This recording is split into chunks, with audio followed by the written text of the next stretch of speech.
Assalamualaikum warahmatullahi wabarakatuh. Workaholic Channel kali ini mendatangi rumah seorang penelpon yang berniat untuk menjual AC-nya.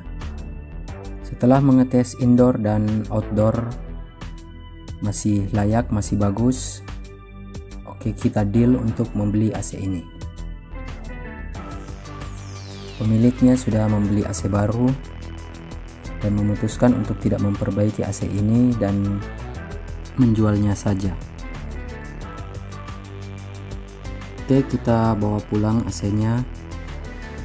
Kita akan memeriksa indoor terlebih dahulu karena menurut pemiliknya AC ini sudah diperiksa oleh teknisi lain dan teknisi itu mengatakan ada kebocoran di bagian indoornya. Setelah dibuka, saya langsung memeriksa bagian kiri dari evaporator ini, kiri dari tempat saya berdiri dan sebelah kanan jika dilihat dari kamera. Ya, kelihatan dari penutup dari evaporator ini berminyak. Talang air juga basah dengan oli atau minyak. Bagian dari lengkungan evaporator ini, setengah dari lengkungan ini semuanya basah karena oli atau freon. Lanjut, kita lepaskan evaporator ini dari tempatnya. Kita lepaskan dari cangkangnya karena evaporator ini nanti akan kita rendam di baskom yang berisi air, kemudian mencari kebocorannya dan melakukan pengelasan. Oke, sekarang sudah terlepas dari casingnya. Setiap kali saya memperbaiki kebocoran indoor semacam ini, saya akan melucuti sekitar 5 lembar sirip aluminium dari evaporator ini agar nanti lebih mudah melacak kebocoran dan agar kawat las nanti bisa lumer, bisa meleleh sampai ke bawah.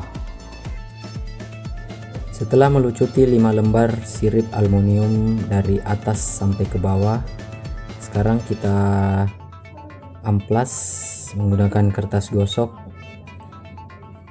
Lakukan pengamplasan ini mulai dari atas sampai ke bawah juga. Tidak ada yang tersisa. Setiap lengkungan U dari evaporator ini kita amplas semuanya. Amplas sampai bersih agar kawat las tembaga nanti bisa melekat dengan baik. Oke, setelah itu kita lakukan pengetesan untuk memasukkan freon, tekanan freon ke dalam evaporator ini. Pasang dan tutup pipa besar dari evaporator ini, penutup yang masih ada karet seal di dalamnya.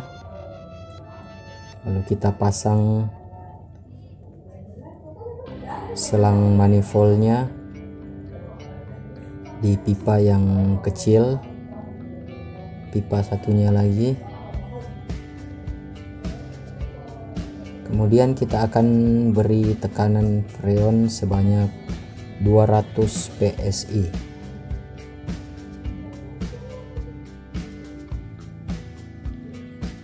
Ya, sudah nampak kebocorannya di bagian lengkungan itu bergelembung. Kita cari di tempat lain kalau saja masih ada kebocoran di bagian lain. Ya, sepertinya bocornya cuma satu. Situ saja pantasan AC ini dulunya jika sudah diisi freon, dinginnya bisa bertahan sampai 1 bulan. Ya wajar saja karena bocornya cuma satu. Jangan lupa periksa juga evaporator bagian kanan. Ya, sepertinya tidak ada di bagian kanan ini, karena memang rata-rata kebocoran terjadi di bagian kiri. Oke, sekarang kita lepaskan freonnya. Jadi fungsi dari pelepasan freon juga ini berfungsi sebagai flushing, membersihkan kalau sampai ada kotoran atau oli di evaporator. Kita buka yang bagian pipa yang besar agar freon menyembur keluar dengan kencang. Lanjut kita lakukan pengelasan. Seperti biasa, setiap kali melakukan pengerjaan semacam ini, saya tidak hanya menambal bagian yang bocor saja, tapi seluruh lengkungan-lengkungan ini akan saya las, saya lelehkan kawat tembaga untuk mengantisipasi di kemudian hari akan muncul kebocoran di bagian yang lain. Lalu balik arah posisi ngelas biar semua dipastikan terkena kawat las, semuanya terlumuri kawat las. Ya, kita las saja dari atas sampai ke bawah semuanya, jangan ada yang tersisa. Setelah melakukan penambalan pada kebocoran evaporator, ada baiknya kita mengetes kembali. Kita masukkan freon dengan tekanan 200 PSI, lalu kita rendam kembali, periksa dengan seksama. Ya, bagian yang bocor tadi juga sudah tidak mengeluarkan gelembung. Sepertinya proses pengelasan sudah mantap. Tekanan 200 yang kita berikan juga tidak berkurang. Oke, proses perbaikan kebocoran sudah selesai. Sekarang kita akan memeriksa bagian unit outdoornya. Pastikan di sana juga tidak ada kebocoran. Periksa dinding-dindingnya, lantai, oke. Tidak ada tanda-tanda atau ciri-ciri kebocoran di sini. Bagus. Ya, di video kali ini juga saya akan memberikan tips bagaimana cara agar kompresor tidak cepat panas. Dinding pemisah antara kipas dan kompresor kita lepas dan kita buat lubang berbentuk kotak seperti ventilasi.